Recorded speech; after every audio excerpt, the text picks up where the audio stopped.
అనుకోండి, వాళ్ళు the wife will send SMS, dinner is ready అని.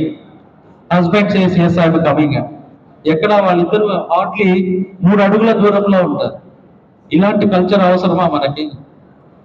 పేరెంట్స్ ఇలా ఉంటే పిల్లలు మొబైల్ చూడక ఏం చేస్తారు? ఒక చిన్న పిల్లవాడు ఏడుస్తున్నాడు అంటే వాడి చేతిలో మొబైల్ పెట్టేసి, నువ్వు మొబైల్ చూస్తూ ఉండు, నేను తినిపిస్తాను అంటున్నాను. ఇలా చేసేది ఎవరు? మనమే. ఈ టీచర్స్, ఈ పేరెంట్స్. ఏమంటే మనకు టైం లేదు, we are all busy people. Childrens ని చూసుకునేదానికి కూడా మనకు టైం లేదు.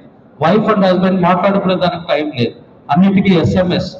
డిన్నర్కి వస్తావు అనే దానికి ఎస్ఎంఎస్, స్నానం చేస్తావు అనే దానికి ఎస్ఎంఎస్. ఇక ఎందుకు మనం ఉండేది? ఇలాంటి టెక్నాలజీ మంచిగా చెడ్డగా అనేది మనకు తెలియకుండా పోతాం. తర్వాత early identification of these things, నేను ఇందాక చెప్పినట్లు అవన్నీ కూడా మనం గుర్తుపెట్టుకోవాలి.